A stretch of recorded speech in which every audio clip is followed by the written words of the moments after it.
오늘의 주요 뉴스 키워드로 알아보겠습니다. 김대호 박사와 함께합니다. 박사님, 안녕하십니까? 네, 반갑습니다. 네, 첫 번째 키워드부터 확인해 보시죠. 오늘의 첫 번째 키워드, 잭슨 홀 효과입니다. 기대가 너무 컸던 걸까요? 파월 의장의 강력한 금리 인하 신호에도 잭슨 홀 효과는 빛이 바랜 모습입니다. 어제 우리 증시는 물론이고 뉴욕 증시도 혼조세를 보였습니다. 박사님. 예, 잭슨 홀에서 미국 최고 통화 정책 결정권자인 제롬 파월이 이제 정책 조정의 시간이 왔다. The time has come for policy to adjust 라는 표현을 써서 이제 드디어 금리 인상의 시대는 끝나고 금리 인하로서 광폭 행진을 할 것이다 해서 지난 주말부터 그야말로 세계의 금융가는 들썩였습니다. 네. 그런데 지금 우리 앵커님 잘 지적하신 대로 생각보다도 증권시장 반응은 뜨뜻미지근합니다. 뉴욕 증시도 제롬 파월의 발언이 나왔을 때 나스닥 1%, 1.45% 정도 오른 것 빼고는 별로 반응이 없었는데요. 이제 주말을 지내고 나서 이번 주 시작하면서 열린 아시아 증시에서는 오히려 주가가 떨어졌습니다. 한국 코스피, 코스닥, 일본 증시 전반적으로 하락세였고요. 밤사이에 열린 이 뉴욕 증시에서도 다우 지수가 사상 최고치를 기록했다고는 하지만 0.02% 오른 수준에 불과하고요. 네. 반대로 나스닥 지수는 크게 떨어졌습니다. 물론 뭐 주가가 폭락한 것은 아니지만 잭슨 홀에서의 제롬 파월의 발언을 생각할 때 왜 이런 거야? 이제 세상이 바뀌었는데 그동안에 세계 경제를 옥죄었던 금리 인상의 시대는 가고 금리 인하가 왔다. 그렇다면 주가 폭발해야 되는 거 아니냐? 이렇게 기대하신 분들 많았을 겁니다.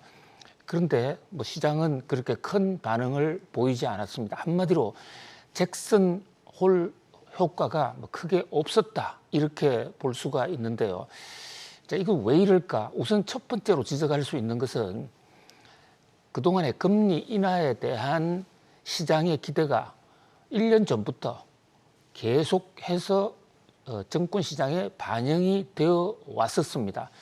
금리 인하를 정작 선언하는 시점보다 더 중요한 것은 금융 투자가들 입장에서는 이제 얼리버드라고 해서 미리 예측을 해서 투자하는 남들보다 조금 더 빨리 가는 것이 훨씬 더 유리한데 그래서 영어 속담에도 아침에 일찍 움직이는 새가 모이를 더 먹는다는 얘기가 있지 않습니까? 그래서 이미 금리 인하에 대한 기대는 많이 반영이 된 것이다. 또 이 전반적으로 이 증권시장의 속설을 보면 소문에 사고 뉴스에는 파는 것이다 하는 이런 어떤 격언도 있습니다. 자, 그리고 이제 과거의 통계를 놓고 볼 때요. 고금리 시대에서 저금리로 넘어갈 때 그럼 저금리 시대가 되면서 주가가 일방적으로 올랐느냐? 그렇지 않습니다. 오히려 주가가 오른 것보다는 떨어졌을 때가 더 많습니다. 뭐 이 또한 사전 기대가 많이 반영된 데 비해서 정작 금리 인하 속도는 시장의 기대보다는 좀 못 미쳤다. 이런 어떤 불만이 나오면서 주가는 오히려 뭐 반락하는 이런 모습을 보이기도 했는데요. 사실 이제 9월 달에 금리 인하를 할 가능성이 뭐 거의 99%이긴 합니다만은 금리 인하 속도가 과연 생각보다도 시장의 기대만큼 계속 따라가 줄 것인가 하는 얘기. 그다음에 또 하나는 잭슨 홀에서 공개된 얘기는 제롬 파월 연준 의장의 연설문 하나밖에 없습니다. 네. 전문가들 150명이 많은 발표를 했는데요. 그게 공개는 안 됐어요. 그런데 그중에 일부 이제 발언들이 언론을 통해서 하나씩 나오기 시작하는데 여기서 ECB 유럽중앙은행의 최고 경제학자죠. 최고 경제학자인 이 이코노미스트는 현재 물가가 2% 복귀가 가고는 있지만 확정적으로 담보된 것은 아니다. 2%로 간다고 어떤 확실하게 보정이 된 것은 아니다. 따라서 통화정책 기조는 필요한 기간 동안, 그러니까 물가가 2%로 완전히 잡히는 기간까지 제한적인 영역에 머무를 필요가 있다. 이것은 금리 인하 최대한 억제하고 금리 인하를 하더라도 천천히 해야 된다. 이런 얘기가 그 잭슨 홀 모임에서 있었다라는 얘기가 뒤늦게 알려지면서 제롬 파월의 얘기 하나로 세상이 끝나는 건 아니는구나. 뭐 이렇게 다시 한번 환기가 됐다. 이렇게도 볼 수가 있겠습니다. 네, 말씀하신 것처럼 이런 금리 인하에 대한 기대감이 선반영이 됐고 또 ECB가 금리 인하 기대감에 찬물을 끼얹는 모습이네요. 이어서 다음 키워드도 살펴보시겠습니다. 네, 다음 키워드 환율 발작입니다. 미국의 9월 금리 인하가 사실상 확정되면서 이 달러 약세, 원화 강세 현상이 빠르게 진행되고 있습니다. 한 달 사이 원달러 환율이 1,380원대에서 1,320원대로 급락했어요, 박사님. 예, 잭슨 홀에서의 제롬 파월 연준 의장의 이제 통화 정책을 재조정할 때가 됐다라는 이 발언이 가장 크게 영향을 미치고 있는 것은 국제 환율 시장, 그 중에서도 일본 엔화입니다. 네. 자, 지금 종래에 미국이 금리를 올리다가 금리를 내렸을 때 대부분의 경우에는 전 세계가 같이 움직였습니다. 따라서 전 세계가 똑같은 비슷한 시기에 비슷한 속도로 금리를 인하하거나 또 금리를 올리면 환율에는 큰 변화가 오지 않습니다. 그런데 지금 상황은 완전히 다르죠. 세계에서 지금 금융시장 영향력이 가장 큰 나라, 그러니까 하나는 미국이고 또 하나는 일본인데 지금 미국은 금리 인하로 정책 방향을 선회했습니다. 네. 반면에 일본은 이와는 무관하게 일본 내부 사정 때문에 일본의 통화 정책을 마이너스 금리에서 플러스로 또 플러스에서도 금리 인상을 지금 2번씩이나 단행을 했고 올해 또 한 번 인상을 할 가능성이 있어요. 그렇게 되다 보니까 일본은 통화 가치가 올라가고 미국은 통화 가치가 떨어지면 두 통화의 간격은 더 벌어집니다. 네. 그거는 그 결과적으로 일본 엔화는 강세가 되고 이중으로 강세가 되고 미국 달러화는 이중으로 약세가 되거든요. 바로 이게 지금 그동안에 일본이 금리가 쌌기 때문에 일본에서 싼 이자로 나갔던 돈 전 세계를 돌아다니면서 금융시장에 거품도 많이 제공을 했더랬습니다.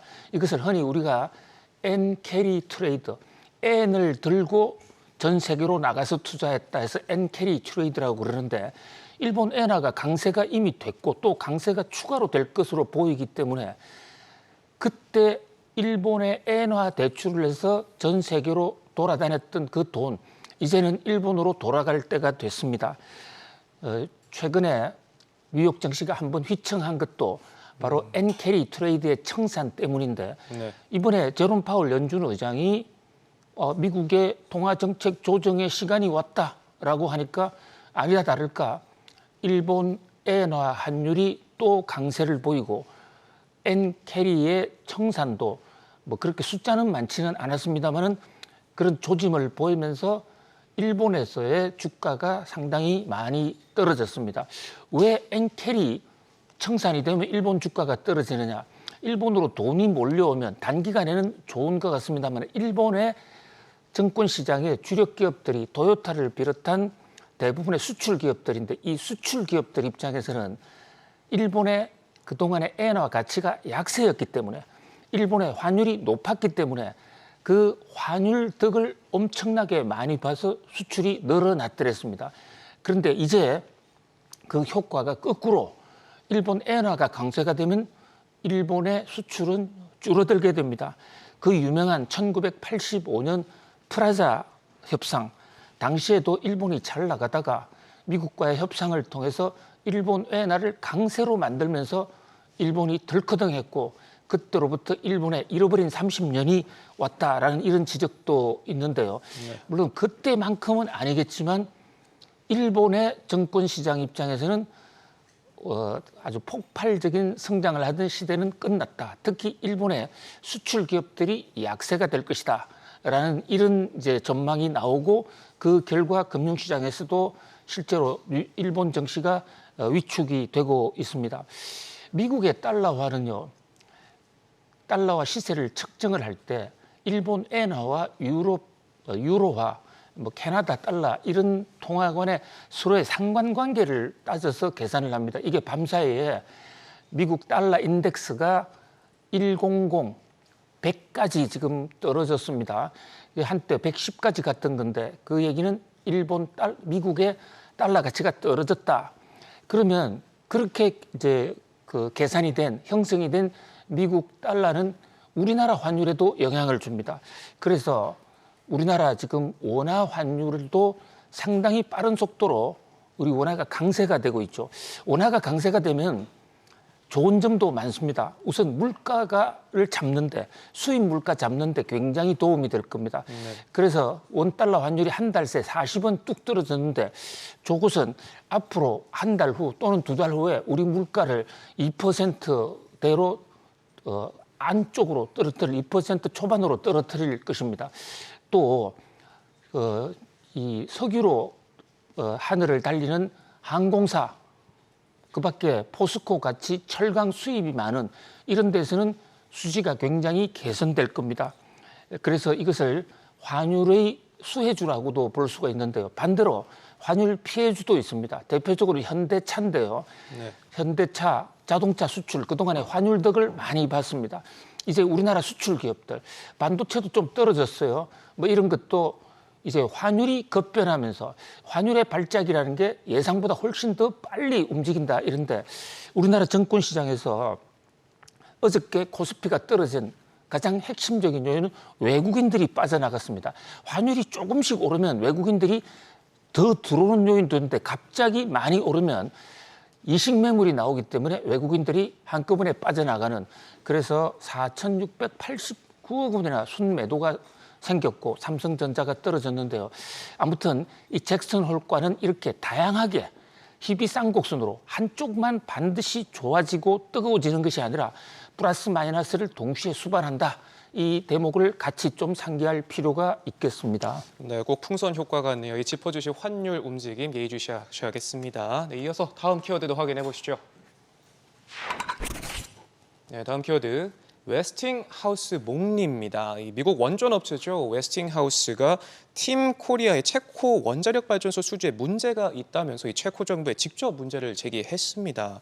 본계약까지 6개월 남짓 남았는데 앞으로 움직임 어떻게 보십니까, 박사님? 예, 우리가 지금 체코에 원전 수출을 추진하고 있습니다. 우선 협상 대상자로까지 선정이 됐고 우리의 원전 수출은 UAE 아랍에미레이트 공화국에 이어서 두 번째인데 그동안에 원전을 수입만 해왔던 우리나라의 또 외연도 확장하고 또 수출 무역 가동률도 굉장히 높은 그야말로 효자 산업이죠. 우리가 프랑스를 제치고 1등으로 우선 협상 대상자가 됐는데 프랑스가 가고 나니까 이게 날벼락이라고나 할까요? 웨스팅하우스라는 미국 회사가 한국을 상대로 지금 목리를 부리고 있는데요. 네. 밤사이에는 체코 정부, 체코 공정거래위원회에 한전이 한국전력과 한국수력원자력 또 두산에너빌리티 등 이른바 코리아 원전 팀이 웨스팅하우스의 기술을 사용해서 웨스팅하우스 허락도 없이 체코에 팔려고 한다. 이것 좀 막아주세요. 라고 지금 공식으로 공문을 전달했습니다. 우리 한전, 한수원 또 두산 에너빌리티 입장에서는 원래 기술이 웨스팅하우스로부터 온 것은 맞지만 그것을 개량해서 지금의 기술은 순수한 한국 기술이다라고 주장을 하고 있는데 웨스팅하우스가 이렇게 나옴에 따라서 상당히 체코 원전 수출에 혼선을 빚게 될 것으로 보입니다. 물론 웨스팅하우스 입장에서는 로얄티를 좀 더 받기 위한 하나의 전략이다. 뭐 이런 분석도 있긴 하지만 그러나 우리가 체코 원전 수출을 하기 위해서는 웨스팅하우스와의 문제를 깔끔하게 해결하지 않고서는 여러 가지 면에서 불리하게 된다. 그런 면에서 최대 악재를 만났다라고 볼 수가 있겠습니다. 네, 다음 뉴스 키워드도 확인해 보시죠. 이복현 밸류업입니다. 두산그룹의 마이웨이 행보에 금융당국이 또다시 제동을 걸었습니다. 이 두산 로보틱스와 밥캣 합병 비율에 문제가 있다 이렇게 지적했는데 어떻게 보십니까, 박사님?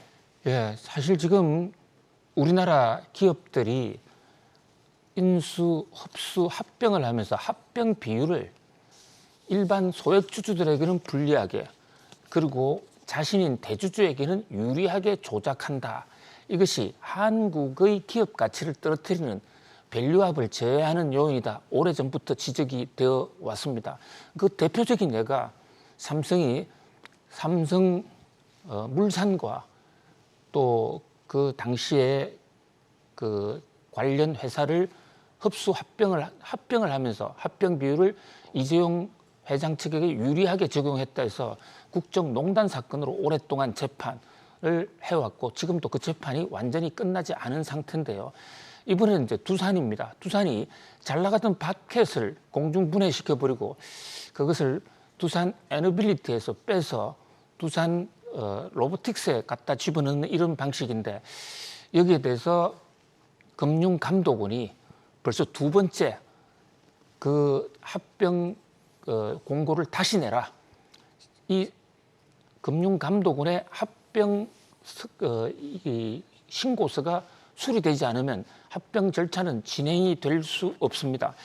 이복현 금융감독원장은 아예 그 한 방송사에 출연했어도 두산의 합병은 잘 나가는 회사는 시장 가격으로 합병 비율을 계산하고 또 비상장사는 자산 가치로 해서 자신의 지분이 많은 쪽에 유리하게 주는 이것은 코리아 밸류업을 떨어뜨리는 것이다. 그래서 다 같이 죽는다 해서 지금 경고장을 날리고 있는 상황인데요. 자, 합병의 꼼수가 한국 기업의 가치를 떨어뜨렸다는 이 금융감독원의 이 지적. 자, 이 대목에 대해서 과연 두산은 이번에 두 번째 허가서를 어떻게 다시 조정을 할 것인지, 뭐 두산은 일단은 이복현 원장과 한번 붙어보겠다 하고 충돌하는 모습인데 이번 두 번째 정정 요구에 대해서 어떻게 나올지 시장이 주목하고 있습니다. 네, 마지막 키워드도 살펴보겠습니다. 오늘의 마지막 키워드 DSR 폭탄입니다.